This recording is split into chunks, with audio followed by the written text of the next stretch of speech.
Fun with Failure. Hello and welcome. This is Dallas with Fun with Failure, TIFU episode 38.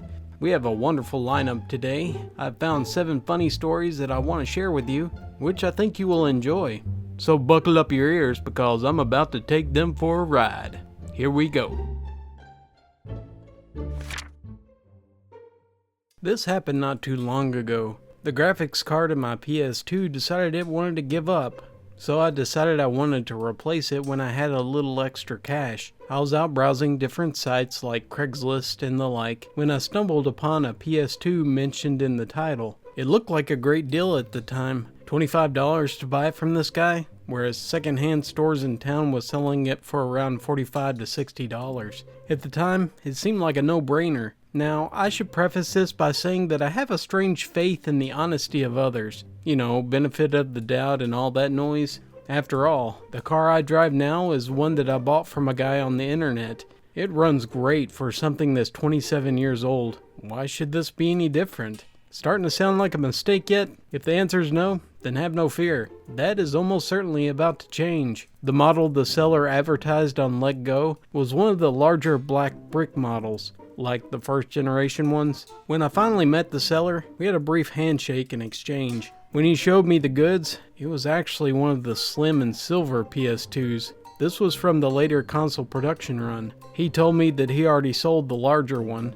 My first instinct is that I should have just walked away when I saw that I was being sold something that was improperly advertised. Unfortunately for me, I was not in the most logical mood. It was kind of a crappy drive to a pretty sketchy part of town, and it had already been a long morning. I just wanted to get this thing and go home. Back at the old ranch, I hooked up the console, slapped in Kingdom Hearts 2, and I got ready to enjoy the rest of my day. I'm off work and I'm done with class. What else would I do with my evening, right?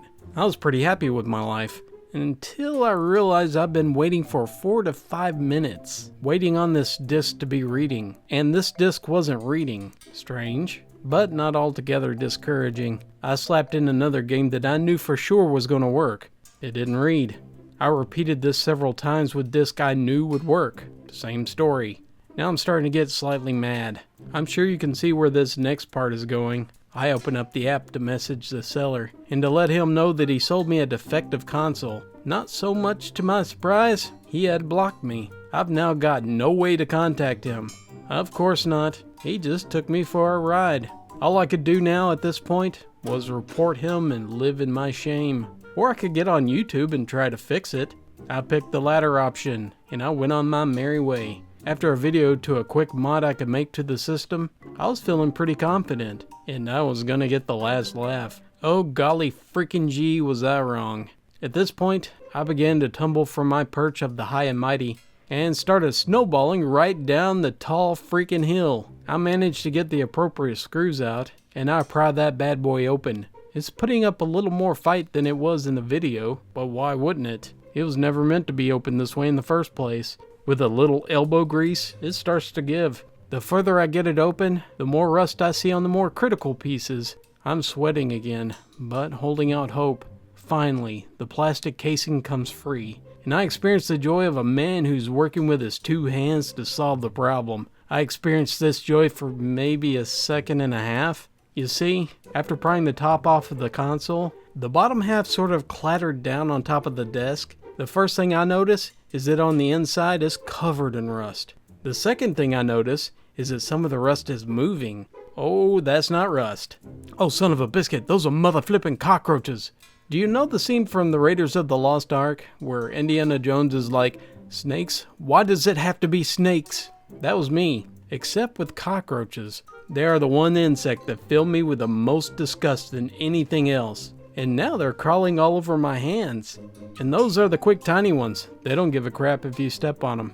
I throw that whole console down on the ground post haste, which only made them more riled up. They're getting everywhere now, and I'm yelling for help to my roommate. And I'm stomping the ground like a madman in a fit of terrified panic. You would think that something caught on fire with the way I was yelling, which is what my roommate said he thought was happening.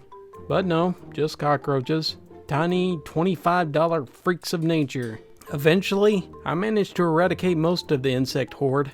with mostly my stomping and shouting alone, at which point I grabbed a can of Raid, and I finished the job. At least I hope I finished the job. I'm fairly certain there's at least 2 or 3 that's gonna murder me in my sleep, but at this point, I'm a little too emotionally drained to care. And I also get the extreme pleasure of wallowing in the fact that I just basically paid $25 to get covered in my least favorite living thing on the planet. It was only 3 o'clock in the evening, and I already need a stiff drink. I've never really had much issue of putting the toilet seat down, at least the one you sit on. It was a non-issue. Having fallen into the toilet when thinking the lid was already down, that stuff is terrifying, and I wish it on no one. However, my wife is quite particular that you put down the lid as well. We have good reasons for that at least. Our cats love to jump on the bathroom counter, but the smallest one, he loves to have a booster in the form of the toilet. Unfortunately, that cat is dumb as a rock. It has on more than one occasion jumped straight into the bowl. She even once did this when I was actively peeing. For me to acquire this habit, it took me quite a while to change my behavior. Although through my childhood, I always put the seat down, but not the lid. You don't have to put the lid down because the toilet is literally designed to trap the odor. And if the smell is coming from your toilet, the lid won't help. However, through hard work, I finally managed to make this a part of my life. Anyways, locally there was an enormous fair going on. The Washington State Fair is one of the largest in the country. Childhood me always went for the rides, but since turning into a fat adult with extra cash and poor impulse control, the main attraction is now the food. Also cute animals, including the ones that later become food for my fat butt, and alpacas, who are pure and innocent creatures who bring me joy just to look at. One entire day spent consuming literally thousands of calories worth of greasy food and petting fluffy animals, I was left a very content person. Also, it put me into a slight food coma. So for once, I was able to fall asleep relatively easy. I wasn't looking forward to work the next day, but at least I was happy then, until something woke me up. It was my stomach. Having spent the entire day being fed utter garbage, it wanted revenge. It demanded that I poop, and it did not want to be kept waiting. Now, the walk from my bed to the bathroom is not very far, so I don't exactly wake up when I head to it in the middle of the night. Normally, this is a good thing, because I have a notoriously difficult time sleeping. But today, I kinda wish I had woken up. See, if I managed to wake up, I might have still not been in childhood mode. I may have remembered that I'm now a person who puts the toilet lid down. I may have remembered that if I wanted to use the bathroom, I need to put it up first. If I was a little more awake, I may not have plopped my bum right on the lid and let out the foulest, vilest poop of my life. Have you ever taken a garden hose and put your finger over the end of it? Yeah, spray goes everywhere. Well, you probably get an idea of what happened. It took me a second to realize what just happened. It wasn't on the wall or the ceiling, but it was all over the lid, underneath it, all over the toilet. It was disgusting. It was especially all over the floor. I'm not proud of this, but taking in the situation, all tired and blurry-eyed, I just cried for a bit. This, of course, prompted Idiot Cat to activate Comfort Sad Human mode. So I had to fight her to keep her from wading through the feces to get to me. If there's any solace, it's the knowledge that I have the only cat in the world that will swim through crap just to stop me from crying. Cleanup took forever. I never did get back to sleep, and I had a terrible day at work. To add insult to injury here, that day I received 2 texts from my wife. The first, early in the morning, was whether I'd gone to the bathroom to cry alone. I said yes, and that made her sad, because she thought that I was getting overwhelmed with depression and my job. The second text came around 6 o'clock, when I was still at work, simply saying something like, "Did you miss the toilet when you took a crap?" She still glares at me every time I come out of the bathroom. I don't feel too much shame about this. Poop accidents are just a fact of growing older, but I always lament the loss of sleep, and that day at work was bad. The jokes I'm getting from my wife, they're starting to get kinda old.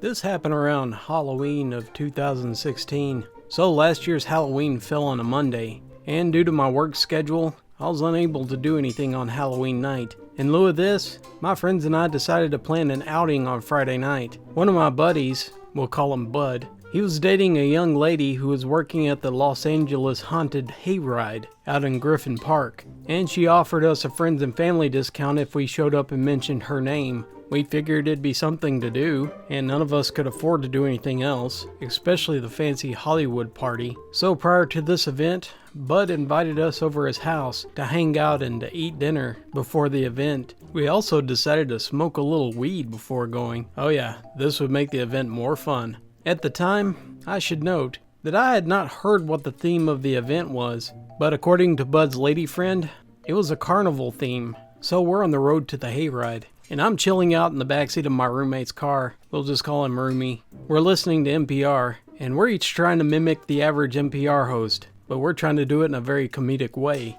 I'm giggling my butt off as the euphoria is starting to kick in, and I'm not really thinking about where we're going. We arrive at the event, and we find parking near the entrance of the carnival grounds. We mention the lady's name and we get the discount score, and we walk in. This is when I notice that this isn't some carnival with just haunted hayrides, but the entire place is a haunted carnival featuring my favorite thing, clowns. Lots and lots of clowns. Now, I don't like clowns. Never have. But I genuinely try not to hold my childhood fears against people who try to make balloon animals and attempt to make people laugh. But these weren't those type of clowns. At this point, I'm trying my best not to show my fear, but the mixture of my own anxiety and the drug-induced paranoia, it's not making it any easier. We slowly make our way to the line for the hayride. We're passing various clowns that seem to have sprung from my darkest fears. Finally, we make it to the line for the hayride, which is surprisingly long.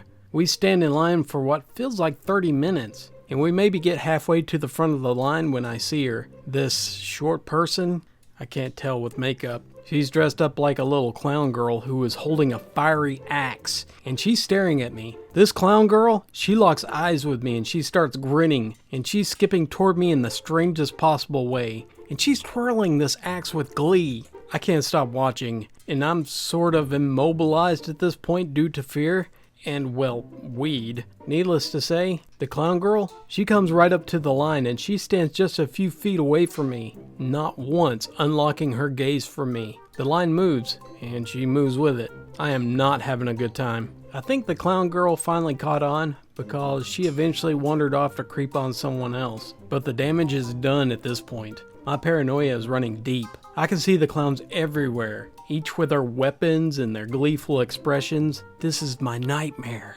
I suddenly have the deathly urge to pee. Not sure where it came from, but I tell my friend to hold my spot in line, for some odd reason. Well, I wander off to find the bathroom.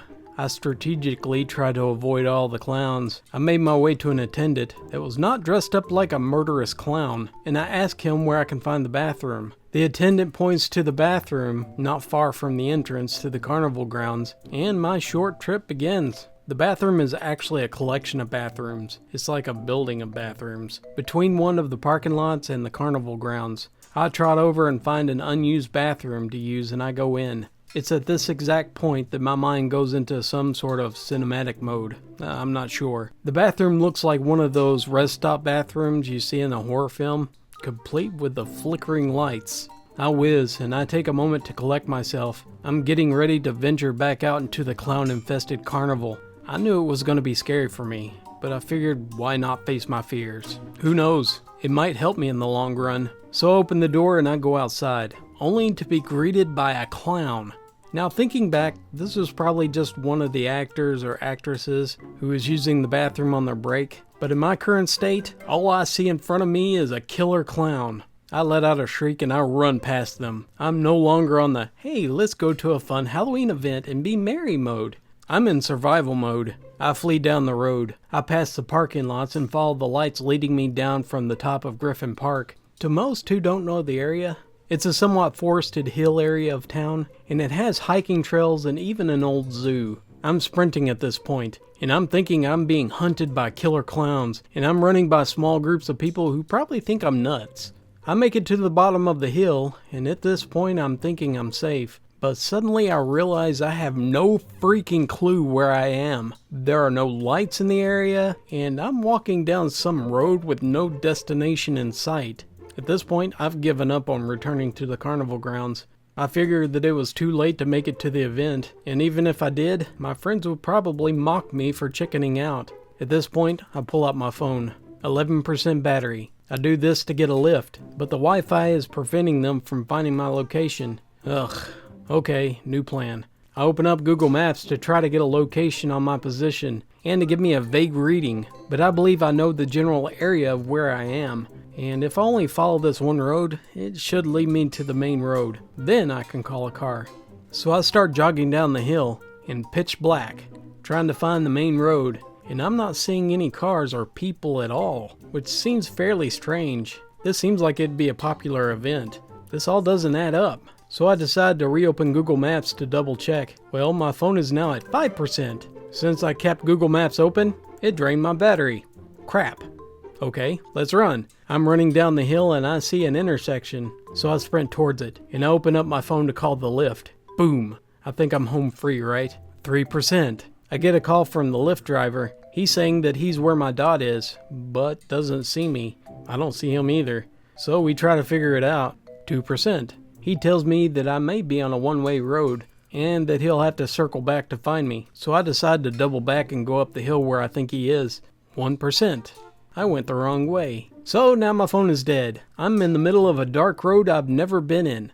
And I have a Lyft driver trying to find me. This is a horror movie. I give up on the Lyft driver and I go back to my original plan. I start going downhill to find a main road. I'm thinking this is the best guess. And lo and behold, I see a car. Not the car that my Lyft driver said he was driving, but it's a different one. I decided not to run past them because I think they'll think I look weird. So I slow down to a walk. Try my best not to look like a freaked out stoner. Too late. The car drives past me and pulls off the side of the road. I'm in fear. I think that maybe, just maybe, there is a possibility that the clown girl can drive. Then suddenly a woman's voice says, "Hey, you okay?" I decide not to be creepy and yell back, "Yeah, I'm kinda lost." The woman calls me over to her car, and I slowly walk. I figure I probably look creepy out here, all by myself, so I alert her in my most friendly voice. "Oh, by the way, I'm not a serial killer or anything."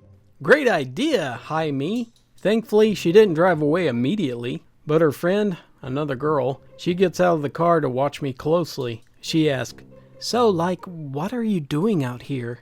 I decide the best thing to do is for me to just be honest, and maybe they can get me out of this. "I'm stoned and I'm afraid of clowns, and I got lost outside the haunted hayride," I tell them. The two bust out laughing, and they offer me a ride back up the hill since they were going that way anyway. I tell them that I didn't want to go back to the carnival, obviously, but if they'd just drop me off at the top of the hill, I could probably figure something out. They obliged, and they did.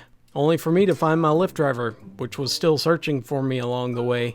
I thank the ladies immensely, and I get my Lyft driver to take me home. Finally entering my apartment, after charging my phone for a bit, I get a call from my roommate asking where I was, because they just made it to the front of the hayride line. I was lost for about 30 minutes. Oh boy, am I embarrassed about this one. To start off, I don't like spiders. Frankly, I hate them. And that's what leads to this wonderful show of nightmares. It started off by me finding a huge spider in my room.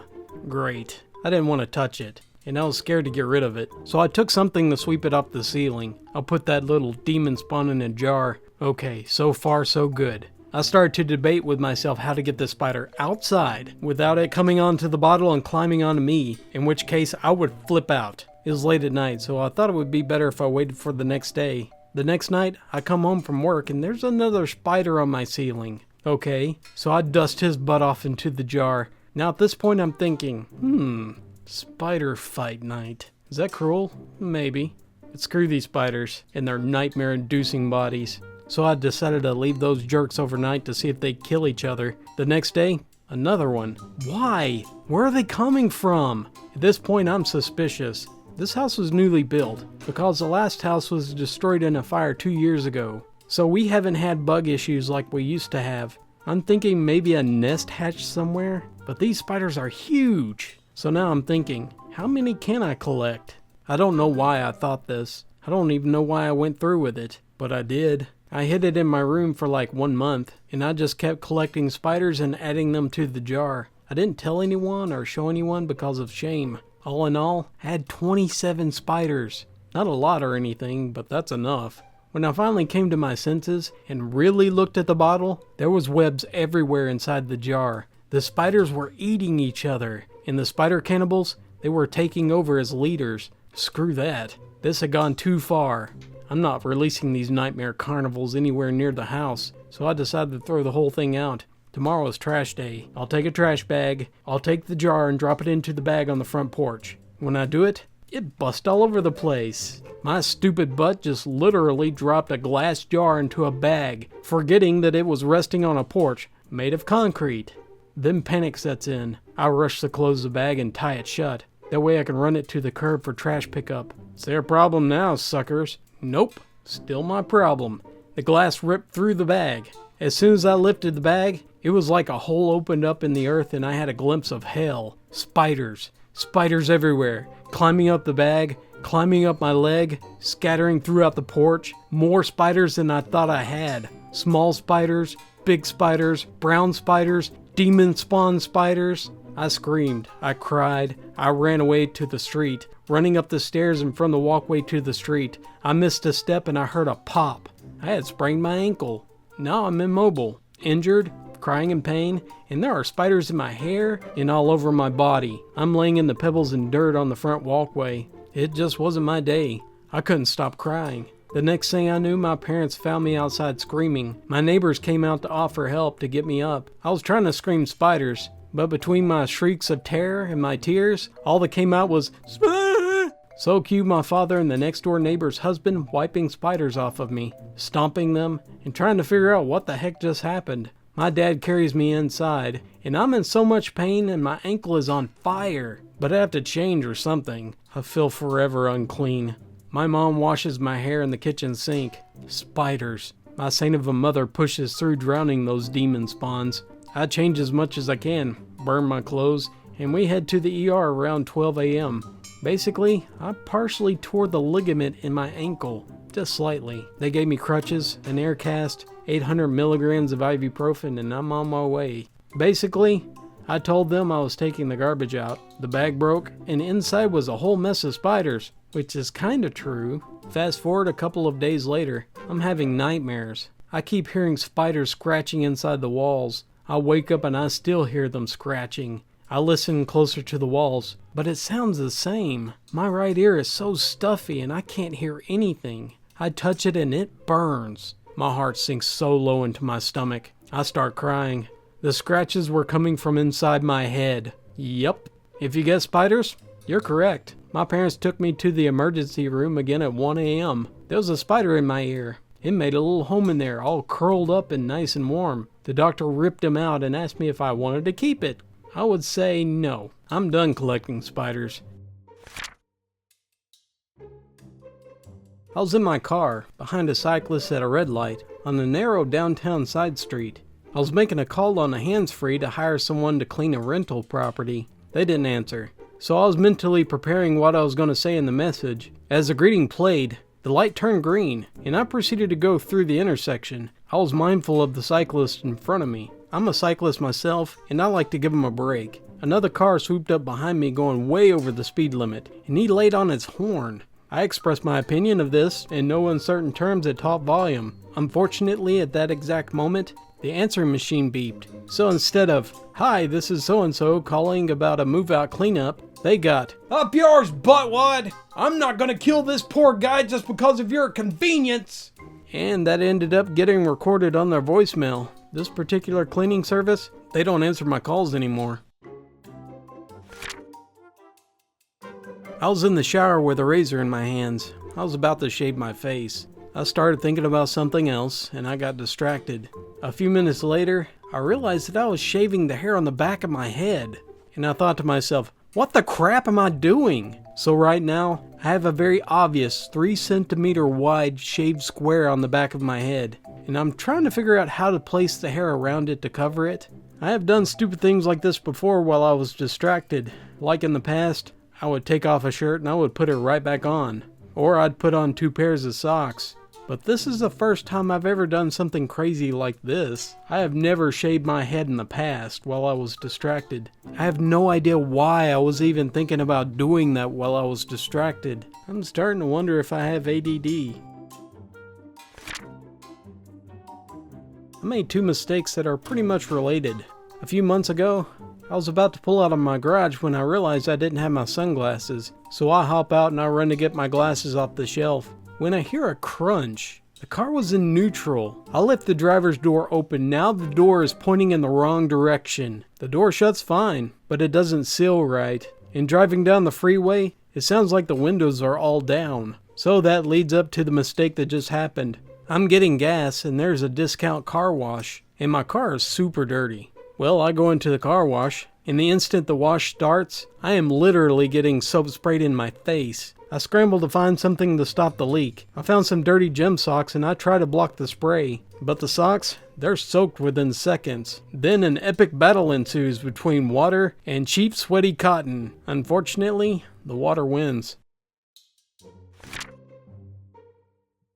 This happened back when I was 6 years old. It was the summer holidays, and I was at my uncle's house. One day, my cousins tell a joke about someone sticking their tongue in the freezer. Not listening to another word in this joke, I thought about doing it myself. Remember, I was only 6 years old. Then a couple of days go by, and in the afternoon when everyone's taking a nap, except for my other cousin, I head to the refrigerator. The freezers back then, they needed to be manually defrosted, and they always had some ice stuck to it. I opened the freezer, and without thinking, I touched it with my tongue. Now, the other cousin was watching this wide-eyed. He had horror on his face, but I couldn't see much because I couldn't move my face. I began to cry and everyone woke up. Most of them, well, they started laughing their butts off. They weren't sure what to do, so I just ended up pulling it off myself, and it started to bleed. Now that I'm 23 years old, I still have a scar on my tongue that won't let me forget about that super embarrassing memory. Thank you very much for listening. I hope my driving didn't scare your ears. If you enjoyed this video, ride that mouse straight to the like button. Hope you all have a beautiful day, and remember, it's terrible to be drunk. If you want to know why, ask a glass of water.